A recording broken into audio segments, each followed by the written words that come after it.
A unidade que nós temos não é como pessoas, né? No nosso conhecimento, no nosso jeito de ser, no nosso jeito de pensar, mas a nossa unidade é na palavra do Senhor nosso Deus. Nós estamos unidos aqui porque somos bonitos, somos diferentes ou somos todos iguais. Nós estamos unidos aqui porque nós estamos unidos na palavra do Senhor nosso Deus. Quem nos enquadra, né?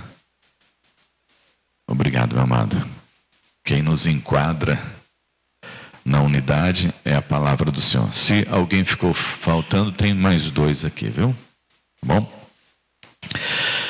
Feche teus olhos primeiro, vamos orar. Senhor, muito obrigado por esta manhã. Obrigado, Pai, porque o Senhor é nosso refúgio, a nossa fortaleza, o nosso socorro bem presente. E foi o Senhor que nos chamou, foi o Senhor que nos trouxe para debaixo da sua maravilhosa graça.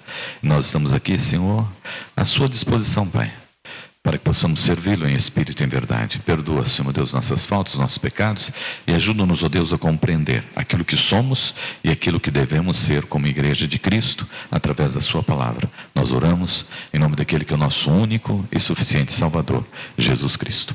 Amém. Amém. Vamos abrir as nossas Bíblias agora lá no Evangelho de João, capítulo de número 17. Evangelho de João, Mateus, Marcos, Lucas, João, o 4º Evangelho.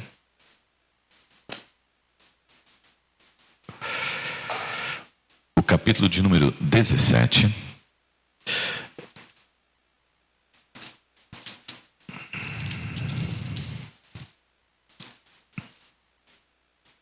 Do verso de número 20 ao verso de número 23.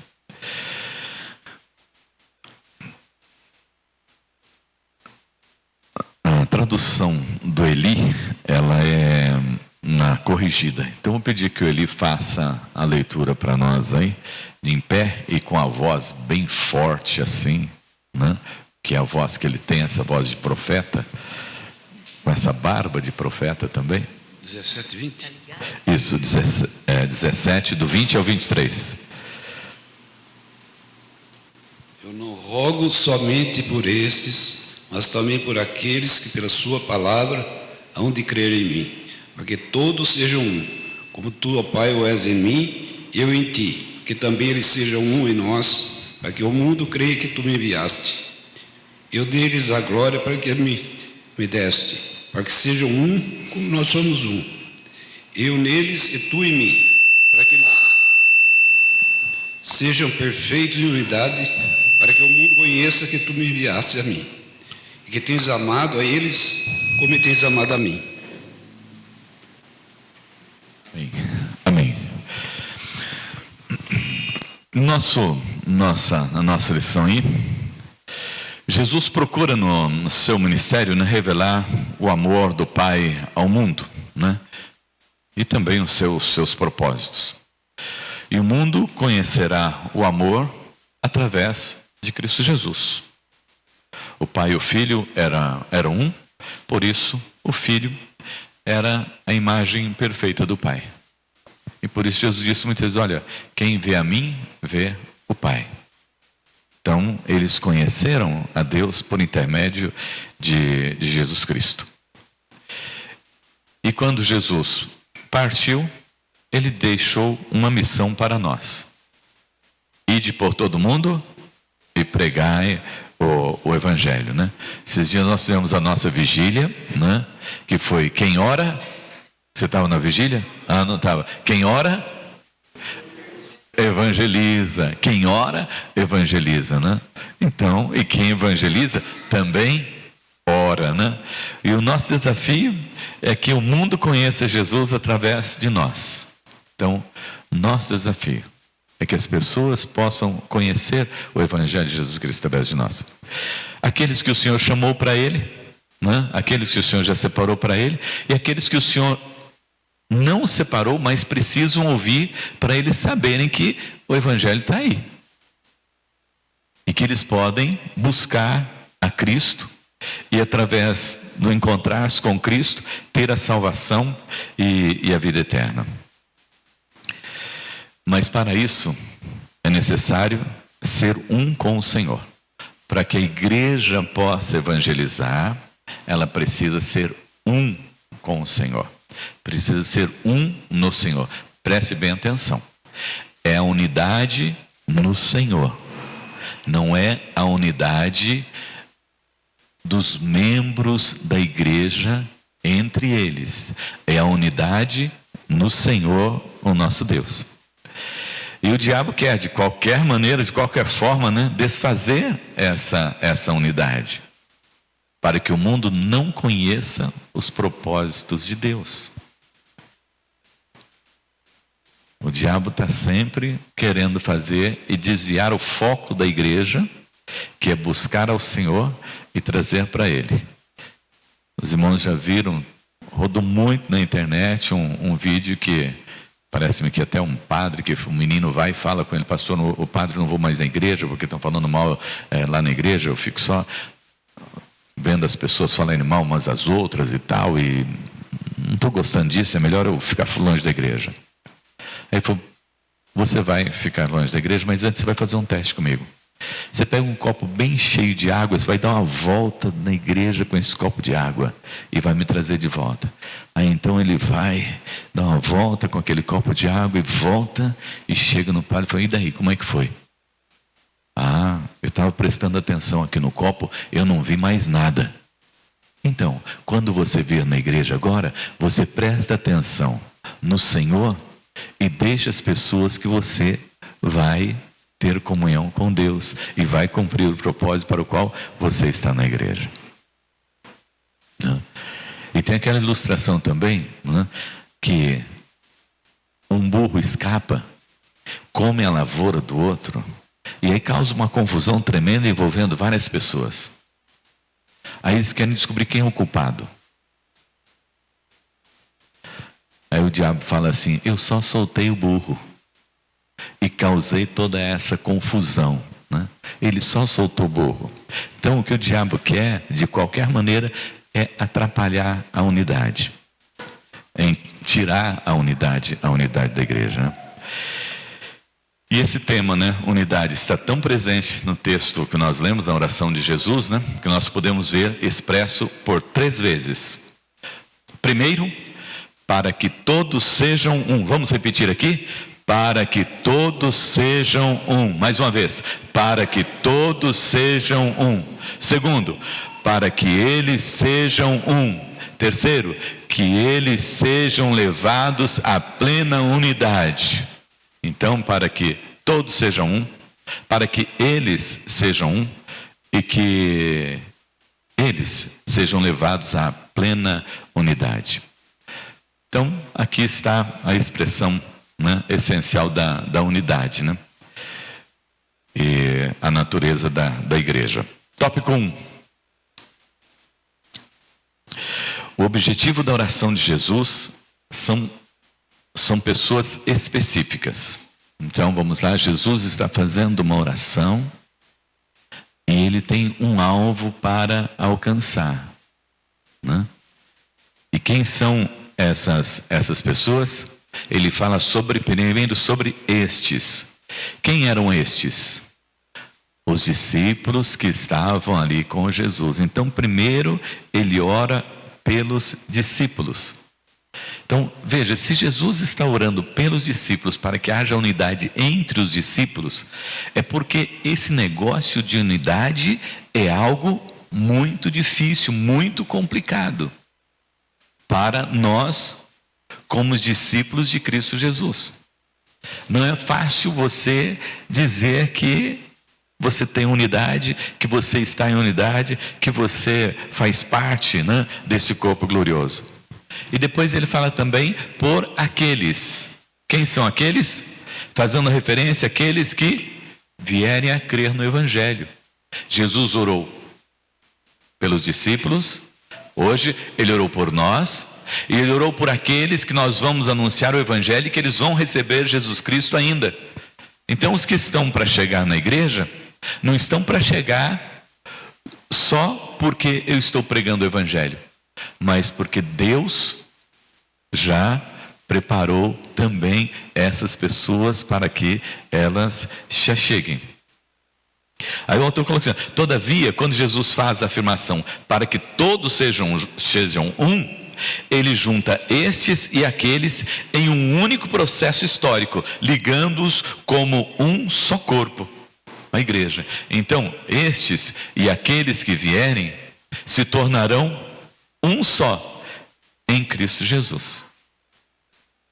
John Stott disse que a oração de Jesus foi antes e acima de tudo para que houvesse uma continuidade histórica entre os apóstolos e a igreja pós-apostólica, para que a fé da igreja não viesse a mudar com o passar dos anos, mas permanecesse reconhecível do mesmo jeito, e que a igreja em cada geração pudesse merecer o nome de apostólica, em virtude de sua lealdade à mensagem, à palavra e à missão dos apóstolos. Ou seja, sentimento de pertencer e continuidade histórica são as duas principais marcas da unidade em João, né? Em João 17. É importante observar também que tanto estes quanto aqueles são pessoas que receberam a palavra de Deus e conheceram quem é Jesus. São pessoas regeneradas que nasceram de novo. Então, quando Jesus está orando pela unidade da igreja, ele está orando, vamos dizer assim, por nós, por aqueles que vierem, né? Porque eles foram transformados pelo poder do Evangelho. Quem foi transformado pelo poder do Evangelho vai estar presente nessa unidade da igreja. Vai fazer parte dessa unidade da igreja. Mas aí nós temos que olhar para o outro lado. Aqueles que não aceitarem a Jesus jamais estarão nesta unidade. Por que motivo? Porque a nossa unidade é em Cristo Jesus. É só em Cristo Jesus. E mais, Jesus afirma que sem a unidade com o Pai e o Filho, a unidade na igreja não é possível. Eu cheguei aqui na igreja e tal, a Helene chegou aqui na igreja, ela quer fazer a pública profissão de fé dela, né? Mas ela poderia chegar para o pastor: mas eu não gostaria de fazer a minha pública profissão de fé. Não, então, sinto muito. Você não vai poder fazer parte como membro dessa igreja. Por quê? Os membros da igreja pelo qual Jesus orou, pelos quais Jesus, né, clamou, que são os que estão chegando, têm que estar em unidade na fé em Cristo Jesus. Então, quando ela chega aqui diante da igreja, eu pergunto para ela: Helene, você aceita Jesus como seu único e suficiente Salvador? Ela diz assim: ah, pastor, estou pensando ainda. Então vai pensar primeiro, vai decidir primeiro isso no seu coração, aí depois você vem. Porque se você não decidir Cristo Jesus no seu coração, você não pode estar na igreja em unidade. Vai entrar aqui e ficar igual o menino que eu contei da ilustração. Vai ficar aqui: José, você está aqui, Zé? Né? Elaine, né? Está aqui. Ô Júnior, né? E aquele careca do Elite está ali também. Oi, só. Não vai estar ali adorando e servindo. E aquele cara xarope do Humbertão está ali. Oh, desculpa, né? Está ali também, né? Só assim, prestando atenção, coçando a barba e tal, né? Eu não sei o que ele vem fazer aqui na igreja. Ele senta ali e fica do jeitão dele, assim. Não, você aceitou Jesus para você vir à igreja e servir ao Senhor e olhar para o Senhor. Por quê? Para que a unidade possa acontecer. Para que quando nós estivermos cantando, nós estejamos olhando para Ana. Olhando para Ana, que está ali tocando e cantando. Nós estejamos olhando para o Senhor, o nosso Deus. Nós estejamos ouvindo, quem conhece música, e a Ana tocou uma nota errada ali, eu percebi. Né? Olha, ela pulou uma palavra quando ela estava cantando. Não deu tempo de eu ver isso. porque eu estou aqui adorando ao Senhor. E aí então, amados irmãos, é onde acontece essa unidade, pelo fato de pertencermos a Cristo Jesus. Eu pertenço a Cristo Jesus.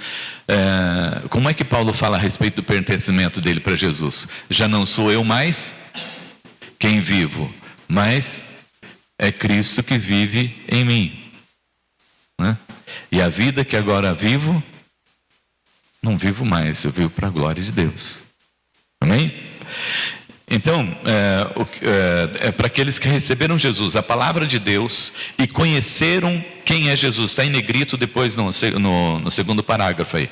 São pessoas regeneradas, nasceram de novo. Portanto, é deste tipo de pessoa que Jesus espera a prática da unidade. E mais, Jesus afirma que sem a unidade com o Pai e o Filho, a unidade na igreja não é possível. É neste ponto que encontramos o maior desafio para vivenciarmos a verdadeira unidade. Jesus compara a unidade do seu povo, a igreja, com a unidade que ele tem com o Pai, para que eles sejam um, assim como nós somos um. Isto significa que a unidade da qual Jesus está tratando em João 17 não restringe a reciprocidade e comunhão uns com os outros. Então, não é só o fato de termos comunhão, de estarmos aqui na igreja, que nós temos e que nós somos unidos, né? Não é na reciprocidade só, né? E temos bom relacionamento e tal, né? De nos darmos bem, de sermos amigos, né? Nem tampouco se trata de uma unidade estrutural ou organizacional, né? Porque você vai encontrar, né, grupos que convivem. Nós temos aqui do nosso lado a maçonaria. Elas têm o estatuto deles, as normas deles, e eles também são uma unidade em si. Tanto é que eles se chamam de... Os irmãos sabem como é que eles se chamam quando eles se encontram?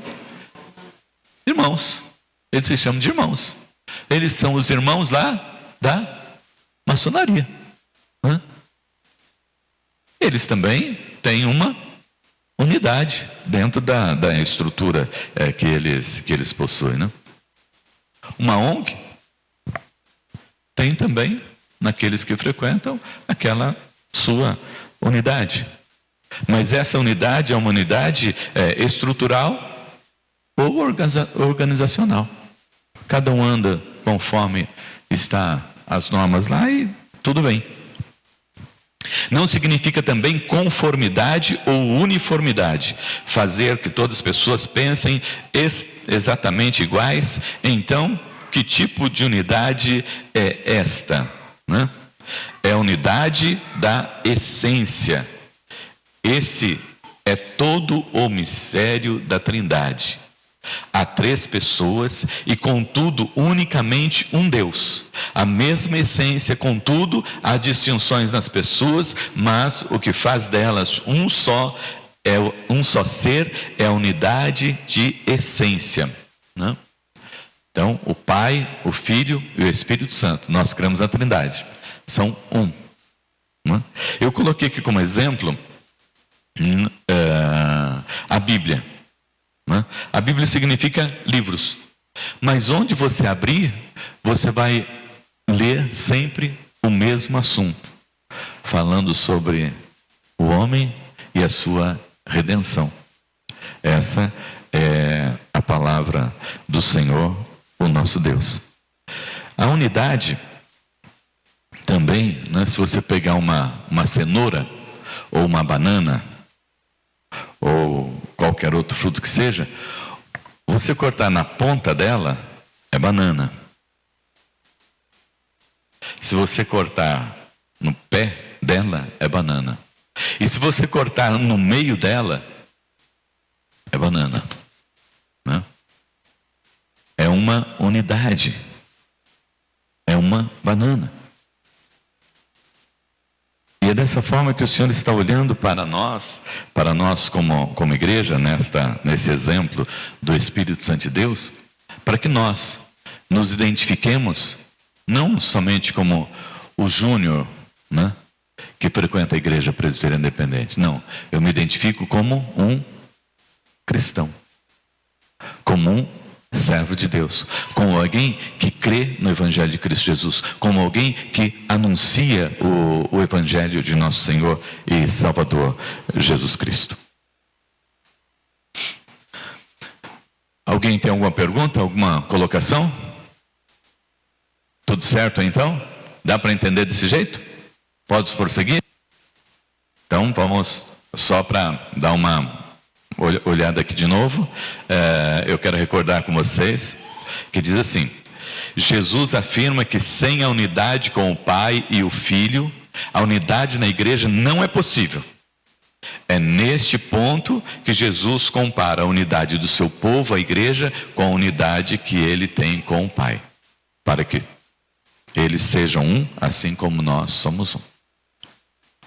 Seguindo, a oração de Jesus por unidade do seu povo demonstra que a unidade não é automática, mas algo que deve ser buscado e desenvolvido com empenho e esforço. Isso implica em manter a unidade na diversidade, especialmente nas divergências de opinião, como lendo a Bíblia, né? Então, como é que estamos na unidade? Leia a Bíblia. Mas eu não concordo mais não concordo com esse assunto. Mas o que está escrito na Bíblia? Como é que está lá na Bíblia? Então não dá para eu chegar e dizer para os irmãos, eu não concordo com isso. Ou chegar e dizer, pastor, não concordo com isso. Eu quero saber o que está escrito na Bíblia. Quando Jesus esteve diante do inimigo, Jesus disse, está escrito. Nós vamos seguir aquilo que está para a nossa unidade, nós vamos seguir aquilo que está na palavra. O que ensina a palavra. Mas e se a pessoa não concorda? Então ore para que ela seja transformada. É sempre um assunto assim muito delicado, mas que eu gosto muito de mexer com ele, né? Porque isso envolve-nos como membro de igreja e como entrega total, né? Aquela pessoa que foi batizar e aí ele estava com a carteira no bolso, o pastor falou assim, ele falou, pastor, eu estou com a carteira no bolso. Putz, era batismo por imersão, viu? Era um batismo por imersão. Ele colocou a roupa para ser batizado e tal, e estava entrando lá na piscina assim para ser batizado. Eu falei, pastor, estou com a carteira no bolso. Ele falou, não, entra com carteira e tudo e batiza a sua carteira também. Vai que a sua carteira não é batizada ainda, né? É um assunto que eu sempre gosto de comentar, porque é a entrega, né? A entrega de tudo. E na entrega de tudo entra essa parte nossa financeira, e nós administrarmos a nossa vida, nossas finanças, para o Senhor também, para o louvor da sua glória, né? E aí, mas o irmão não concorda com o dízimo. Bom, ele pode não concordar com o dízimo, mas ele está discordando da palavra, não está discordando da igreja, porque não é a igreja, né? Ele está discordando da palavra. E se ele discorda da palavra, o problema é dele com a palavra. O que eu vou fazer? Me lembro da Dorcas, diaconisa, lá de Fartura. Ela se casou com o Geraldo, né? E o Geraldo veio para a igreja. E ela era uma pessoa assim, de muita oração. Uma pessoa de muita oração. Uma pessoa aplicada realmente no reino. Nós estamos vivendo num tempo assim que apareciam muitas pessoas vindo de fora e precisava ser tratada, não é? Precisava ser ministrada. E quando era mulher, ela ministrava para as mulheres e eu ministrava para os homens que chegavam na igreja, né? Nessa parte de cura interior e libertação, né? Para trazer a pessoa para a igreja e restaurar realmente a pessoa, para a pessoa viver realmente uma vida nova, para a glória do nome do Senhor nosso Deus. E quando ela se casou com o Geraldo, né? Ela como se fosse uma filha para mim. Ela foi lá no meu escritório, pastor, conheci o Geraldo, está aqui o Geraldo, nós estamos querendo nos casar. Aí você conhece o Geraldo? Conheço, muito bem e tal. Tá, Geraldo, você conheceu a Dorca? Conheci, eu falei assim, ela é como uma filha para mim. Então você cuida bem dela. Hoje o Geraldo está na glória do Senhor. Ele foi bem antes dela. Era do corpo de bombeiros, teve um câncer e partiu. Mas ela chegou no início, né? Ele veio para a igreja, tudo, e conheceu o evangelho. Mas ela falou: pastor, tem uma coisa que me incomoda. O Geraldo, ele não concorda com o dízimo. Então, o que eu faço? Você não vai fazer nada do seu esforço. Você vai pedir para que o Espírito Santo de Deus esteja ministrando ao coração dele e transformando o coração dele. E convencendo o coração dele de que ele precisa. E o dia que o Geraldo chegou para entregar o dízimo na igreja, ela estava toda feliz e correu para o pastor. Ele decidiu, ele vai começar agora. Agora eu sinto realmente que ele entregou a vida dele para Jesus. Então, tem coisas na Bíblia que a pessoa pode não concordar, mas ela só vai estar em unidade quando ela chegar a essa conclusão, porque a nossa unidade não é nossa. A nossa unidade é em Cristo Jesus. A nossa unidade é na palavra.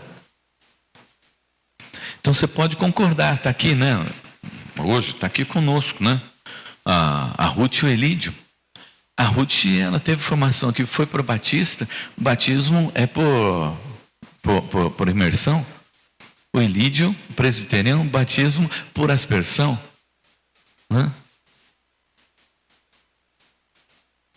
Mas nós acreditamos que a água é um símbolo, então nós aceitamos o batismo por imersão. Mas a compreensão deles, do batista, é que o batismo seja por imersão. Presbiteriano por aspersão, batista por imersão. Mas isso não faz diferença para nós. Por que motivo? Porque a água é o símbolo de lavar e remir os nossos pecados. Não é a quantidade, mas o fato de que eu fui lavado e remido pelo sangue do Cordeiro, Jesus Cristo. E nós somos uma unidade em Cristo Jesus. Apesar que eu tinha uma irmã que vinha de São Paulo, e ela congregava na nossa igreja lá em Bofete, e ela chegava, ela brincava comigo, ela era batista e vinha para Bofete, frequentava a igreja de Bofete, se tornou membro da igreja de Bofete, né? E ela chegava para me insultar todo domingo e falava assim: pastor, no final do culto, lá na porta, como é que vai, primo? Só para mexer, como é que vai, primo? Não, nós somos irmãos mesmo, não peço de primo, não. Então, tem coisas que nós precisamos entender, que não atrapalha a nossa unidade. Mas nós vamos estar unidos na palavra do Senhor nosso Deus. Tem que chegar a um ponto onde nós nos encontramos na palavra do Senhor nosso Deus. Aquilo que nós precisamos ter, e se queremos unidade, tem que ser na palavra do Senhor. Quando Jesus diz para o diabo: ó, está escrito, é para que ele entendesse que você está de acordo com a palavra? Isso está de acordo com a palavra? Isso é a palavra? Senão, Jesus diz: ó, estou fora. Número 1, na página 2. Buscar unidade fraterna e aperfeiçoamento espiritual é responsabilidade de todo cristão. Como? Estudando a palavra e conhecendo a palavra de Deus. Estudando e conhecendo a palavra de Deus. 2. Não se pode, em nome da unidade, abrir mão dos princípios absolutos e inegociáveis da palavra de Deus. Como? Mas não tem importância. Ele é tão bonzinho. É só um pecadinho. Mas o que diz a palavra de Deus? A unidade será sempre pautada na palavra. Não haverá unidade se não estiver de acordo com a palavra do Senhor nosso Deus. Quando Jesus declara: dei-lhes a glória que me deste, ele está falando do caráter de Deus. O ponto crucial aqui é entender a unidade como uma realidade essencialmente espiritual, relacionada ao caráter de Deus e que deve ser vivida em torno da verdade de Deus. Agora, se nossas relações se em nossas relações estamos em desunião, produzindo fragmentação, facção e reconciliação pelo egoísmo e intransigências, eu quero que seja um. Assim eu não aceito. Estamos longe de ser aquilo que Jesus planejou para a sua igreja. A sua igreja é bíblica. J.C. Ryle, ele disse que nenhum de nós deve pensar com leviandade, como alguns às vezes o fazem, a respeito de divisões, e imaginar que a unidade de sectarismo, de partidarismo e criar novas denominações é algo insignificante. Podemos estar certos de que estas coisas apenas servem de ajuda ao diabo e prejudicam a causa de Cristo. Nós vamos mais desperdiçar tempo e energia contendendo uns com os outros. Gastamos tempo contendendo contra o pecado e o mal. Evitemos que os irmãos, que os não crentes digam: resolvam primeiro as vossas divergências internas para que eu creia no vosso Cristo. Eu creio no seu Cristo, mas não naquilo que você pratica. Eu aceito o seu Cristo, mas não o jeito que você vive. O testemunho da unidade. Tópico 2, página 2. O motivo básico da oração de Jesus por unidade está expresso na frase: para que o mundo creia. O ponto central aqui é o testemunho cristão. O mundo precisa enxergar Jesus através da nossa unidade. Podemos pregar o amor de Deus ao mundo, mas se o mundo não nos vê praticando, esse amor de nada adiantaria. O melhor exemplo da unidade como testemunho evangelizador é a igreja primitiva. Os cristãos da época uniram-se uns aos outros. Primeiro, na frequência regular às reuniões. Atos 2, 42 a 47. Eles estavam todos reunidos lá no templo. Em segundo lugar, eles estudavam a doutrina dos apóstolos. Olha só, então eles estavam juntos, ali, e para que eles pudessem permanecer juntos, eles estavam estudando a doutrina dos apóstolos. Eles precisavam estar firmados na doutrina dos apóstolos. Aí vem uma outra parte também que eu falei para os irmãos e que mexe muito, porque mexeu lá na igreja primitiva. Aí de repente chega alguém e fala assim: Ananias e Safira, vamos na igreja, vamos fazer parte desse grupo aí? É tão bonito fazer parte desse grupo, é tão gostoso fazer parte desse grupo, pessoas se sentem tão bem, as pessoas são tão alegres, tão felizes, vamos lá. Só que é o seguinte, eles estão fazendo um negócio meio estranho aí. Sabe o que eles estão fazendo, Ananias? Eles estão vendendo a propriedade, levando dinheiro lá para a igreja. Ah, Safira, mas você acha que é uma boa gente ir e fazer como eles estão fazendo? Vamos fazer o seguinte, nós vamos lá para a igreja, mas vamos fazer o seguinte, vamos guardar um pouquinho aqui, porque se não der certo lá na igreja, a gente tem um recurso aqui para a gente voltar atrás. E assim eles foram até os discípulos. Olha o que foi que aconteceu. Quando ele chegou e falou, o que aconteceu? Se apresentando lá para os discípulos, morreu, caiu morto. Mentiu para o Espírito Santo de Deus.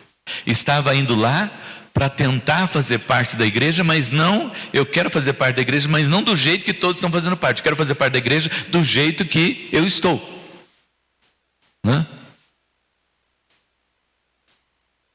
Ele poderia não ter feito, ele poderia ir para a igreja simplesmente, e entregue o seu coração para isso. Nem precisava ter vendido suas propriedades para fazer igual os outros estavam fazendo. Mas aí quando ele foi e falou com Pedro, mentiu para o Espírito Santo de Deus.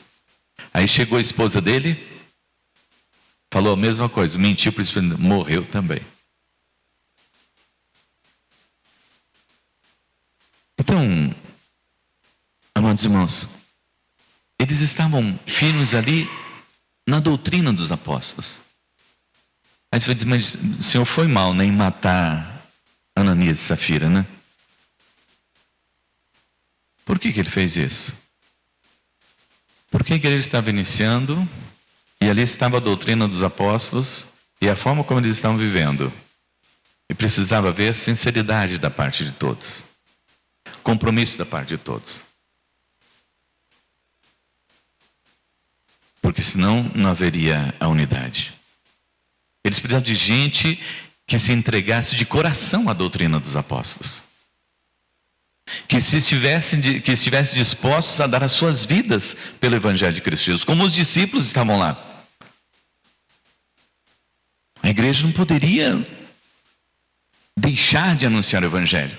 Tinha que confrontar o mundo mesmo. E tinha que estar preparado para morrer para o mundo. E pregar o Evangelho. E se tivesse que morrer, morrer pelo Evangelho de Cristo Jesus.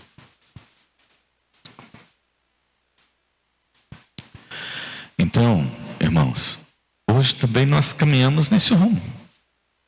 Jesus espera de nós, primeiro, que estejamos presentes na igreja. Que estejamos sempre presentes na igreja. Né? Lá no Antigo Testamento diz, lá em Neemias, onde tocar a trombeta, vocês se reúnam. Né? Nós precisamos aprender, só tocou a trombeta. O encontro das mulheres, nós estamos lá. É o encontro dos homens, estamos lá. Teve formatura da vida, estamos lá. É culto de domingo, estamos lá. É escola dominical, estamos lá. Onde tocar trombeta, nós precisamos estar juntos. Porque nós precisamos aprender sempre estar juntos e estudando a doutrina dos apóstolos. Na prática da comunhão. Eles praticavam a comunhão. Eles iam de casa em casa, né? Visitavam os irmãos, partiam o pão, né? Hoje está gostoso os cultos de quinta-feira que a gente vê os irmãos lá, né? Com aquela mesa posta. Tem uns que tiram foto perto da mesa, né? Mostra aquela mesa, né? Fala assim, acho que vou no culto nessa quinta-feira lá na casa, porque tem uma mesa tão bonita lá, né? Tão gostosa, dá uma fome, né? O crente gosta de reunir, falar da palavra de Deus, conversar sobre Deus, mas não pode sair sem a comida, de jeito nenhum, né? Por isso que tem uns são gordinhos.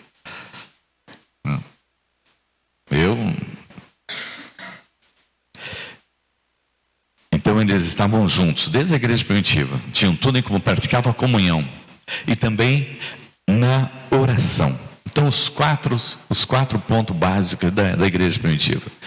Eles estavam juntos, reunidos na igreja, né? Eles estudavam a palavra, a doutrina dos apóstolos, né? Eles praticavam a comunhão de casa em casa e eles estavam sempre em oração. Amém? Essa unidade era analisável e mensurável a partir dos encontros constantes e do compartilhar de seus bens, repartindo com os que tinham necessidade dentro da comunidade.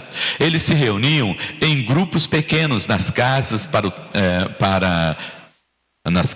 para tempo de comunhão e participação das refeições com grande alegria e gratidão a Deus. Esta é a maneira da igreja revelar a glória de Deus.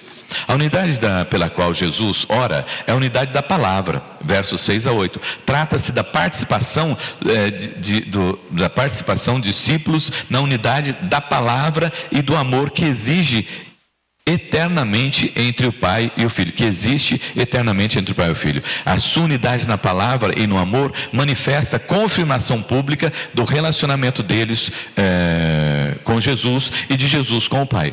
O mundo que até então não lhe tinha dado crédito, aprenderá com o testemunho através da palavra e do amor dos discípulos que de fato Jesus é o enviado de Deus. Portanto, a unidade de Jesus em João 17 não é estrutural, mística, abstrata, mas orgânica, visível. Isto pode ser medido através de ações de reciprocidade e vivência objetiva dos princípios bíblicos e divinos. A unidade é tão realista e perceptível que o mundo pode vê-la a fim de crer. Será que, como igreja, estamos expressando uma unidade espiritual, sociologicamente analisável e compreensível? Davi diz: o Senhor abençoou, abençoado está. Se o Senhor abençoou, abençoado está. Não tenho dúvida a respeito disso. Jesus disse ao diabo: está escrito. Se está escrito, está escrito, e nós vamos seguir, e temos que seguir dessa maneira. Tem como negociar a palavra do Senhor nosso Deus? Não dá para negociar a palavra do Senhor nosso Deus. Quando Jesus Cristo voltar, nós vamos ser analisados um todo. Nosso Deus é o Deus onisciente e onipresente. O que é onisciente? Ele sabe todas as coisas. Então, o que passa no seu pensamento, ele conhece. Depois, o que é? Onipresente, o que é? Quando você está lá e você acha que não tem ninguém vendo, ele está junto com você, né? Está ali juntinho com você. E ele é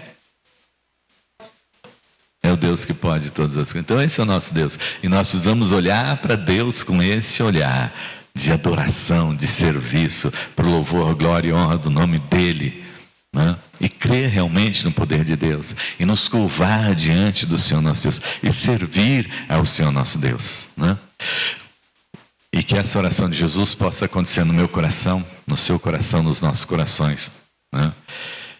Que Deus possa responder essa oração através de mim, através de você, e que nós sejamos igreja unida, não nas vontades e nos desejos, né? Mas na palavra do Senhor nosso Deus. Quando não vivemos a unidade indicada por Jesus em João 17, negamos a verdade da palavra que afirmamos crer. O poder da obra redentora de Jesus Cristo lá na cruz, a natureza da comunhão do Pai, o Filho e do Espírito Santo, o amor de Deus pelos homens, a prioridade da missão evangelizadora da igreja e o caráter de Deus. Conclusão. A conclusão é que nada é mais relevante no processo evangelizador do mundo do que o testemunho da unidade do povo de Deus através da sua palavra na ação do Espírito Santo de Deus. Olha, irmãos, o final é que é a cereja do bolo, para não confundirmos, né?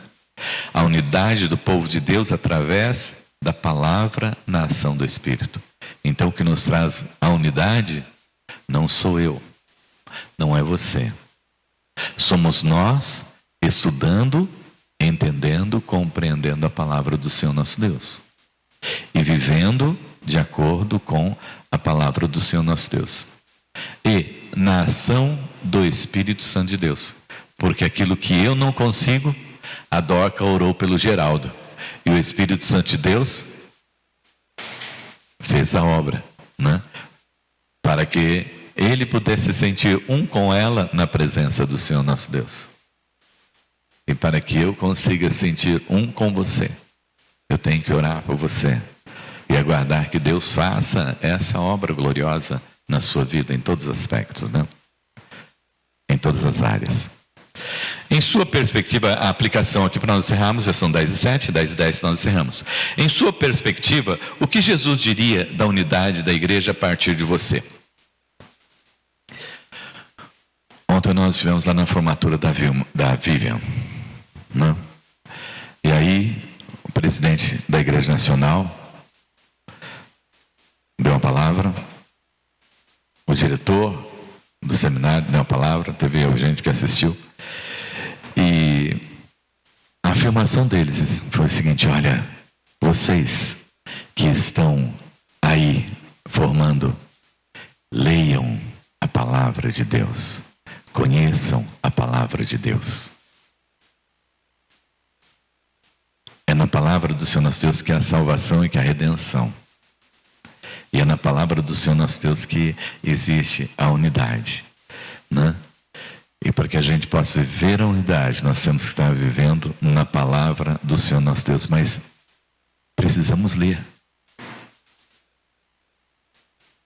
Não preciso fazer igual o Pércio, né? Que já leu não sei quantas vezes de Gênesis e Apocalipse. Mas pelo menos uma vez, de Gênesis a Apocalipse, a palavra do Senhor nosso Deus. Pelo menos uma vez na vida, ler a Bíblia toda. Ter um tempo gostoso de leitura da palavra do Senhor nosso Deus todos os dias, né? Porque é aqui que nós vamos ter unidade. Às vezes nós estamos batendo em ponta de faca, né? Dando murro em ponta de faca, sendo que nós temos que buscar na palavra do Senhor nosso Deus. Quais são as características de uma igreja onde todos são um? Em suas ações pessoais e ministeriais, o que você está fazendo para que todos sejam levados à plena unidade, conforme Jesus orou, para que todos sejam um? Feche teus olhos.